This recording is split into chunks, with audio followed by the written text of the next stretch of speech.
Hijoeshow with me, Joe. This is the show where I read an article a day to keep my stupid away. You learn something, I learn something, we grow together. But today we're talking about my boy B. Frank, Benjamin Franklin, baby. B. Frank, the Ben Franklin effect. I'm talking about how Ben Franklin is super likable. But you stick around to the end of the video and you can find out how you might be able to get this $100 bill. So stick with me. Today's article is entitled "To Become Super Likeable, Practice the Ben Franklin Effect. The 18th Century Observation Later Confirmed by Science" by Barry Davrit. When Ben Franklin sought to transform an adversary into a supporter, he turned to an unusual approach. He later described it in his autobiography as an old maxim. I think my dad used to have a bunch of old maxims in his closet. In 1969, researchers would confirm his maxim. Today we call it the Ben Franklin Effect. Ben Franklin Effect! I'd first heard of it during a sales training years ago and would learn more about it from Franklin's autobiography. In it, he writes a story about an adversary of his in the Pennsylvania legislature. Franklin wished to befriend or at least neutralize this adversary. So Ben asked him for a favor. The favor was to borrow a rare book.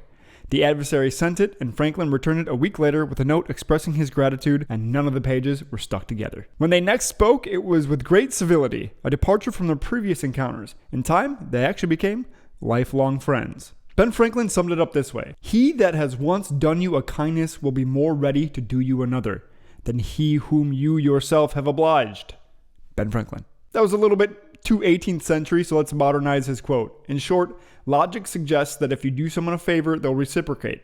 Not so according to the theory. You are more likely to receive a favor from someone if they have already done one for you. Cognitive dissonance explains why. Let's suppose you perform a favor for someone to whom you feel indifferent towards, or maybe even dislike a little bit.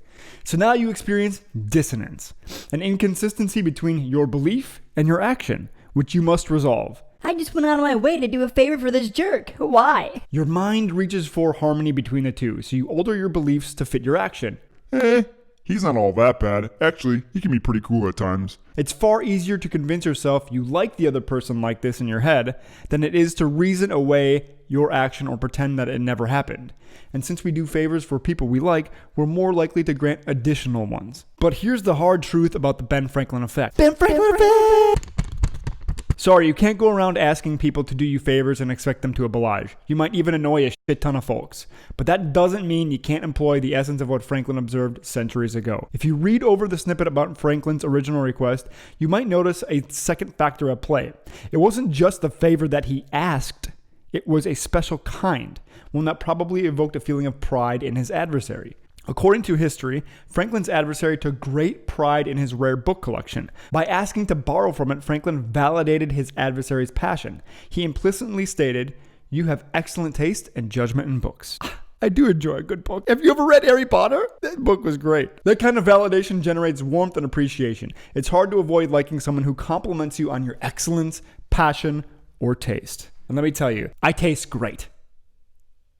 So how can we turn this into a strategy to enhance our likability? Like most techniques to improve your interpersonal relationships, you need to put in effort on the back end before you can execute on the front end. Learn about the people you wish to befriend. Pay attention to the subtle clues people drop in their conversations. What skills do they pride in themselves? What passions do they pursue? Ask questions to learn more about their likes and interests. Pay attention to the things they speak of most. You'll discover what's important to them. By acquiring this information, like the detective that you are, you can seek small favors in a way that validates their passions and abilities. Ask for a targeted favor. Ask for a favor that's easy to deliver but meaningful for you to receive. Don't put someone in an uncomfortable position. Never ask someone to do you a favor when you should be paying them for your work, especially artists. Always pay your artists. As an example, perhaps an acquaintance of yours touts their chops as a foodie. She boasts about her connections with local restaurants. Since you have a date night planned with your partner, an opportunity presents itself. You need a restaurant.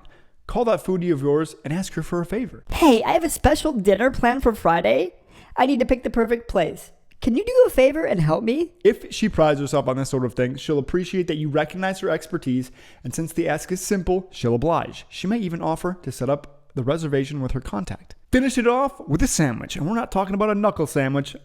I know it's your adversary. We're talking about a gratitude sandwich. Always express gratitude once the favor completes.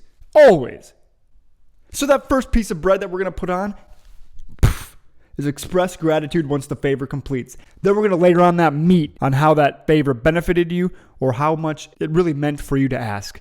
And then we're going to close that sandwich with another piece of bread saying thank you. Try eating this tasty gratitude sandwich. Thank you for getting us into that restaurant. It was an unforgettable evening. My partner can't stop talking about it. Thank you. I really appreciate your help. Write my gratitude. Avoid saying something like I owe you one or I'll make it up to you. That makes it transactional. Friends do things for each other out of kindness. They don't enter into transactions. Simply asking people for favors won't make you more likable. It might even make them resent you a little bit. Instead, learn about what people's passions and interests are. Ask for a targeted favor when the opportunity arises. And always remember to express gratitude in a way that demonstrates how much it meant to you. With a little bit of a delicious, tasty gratitude sandwich. And that's how Ben Franklin cooked up some gratitude sandwiches and turned an adversary into a friend. But that being said, here's what we're going to do. I'm trying to grow this channel. I need to get more subscribers. In fact, my goal right now is to get to 100 subscribers. And that shouldn't be as hard as it is because I got a lot of friends. So I don't know what the problem is. But I still want to help some people out too. And I like giving back. So what I'm asking is for you to have a friend subscribe to my show. And I need you to, I don't know if you want to film it on your phone or if you want to take a photo and send it that way, but I need some proof that you forwarded my show to a friend and that and that they subscribed because of it. So maybe it's a video of you taking their phone and subscribing for them and telling them about my show. Maybe it's a photo of you hitting subscribe on a friend's phone. Whatever you do, I'm going to give it a week from the time that I upload this video. And if you do it, you can send the proof over to hijoeshow@gmail.com, or you can also send it to me on my Instagram @ajoeshow. I will enter somebody to win 100 euros or this delicious, delicious Ben Franklin affected $100 bill. Pass the show on to a friend, submit proof that you did it and that they subscribed, and I'll know because I'll see my subscriber count go up, and then you'll be entered to win 100 euros. Now who's practicing the Ben Franklin effect? How likable am I now, Ben? How likable am I now, Ben? Uncle Ben! With great joke comes great responsibility. So that's been today's Joe Show. If you like my content, like I said before, hit the subscribe button. If you read a cool article, you can send it to hijoeshow@gmail.com. Until tomorrow, read something good. I love you.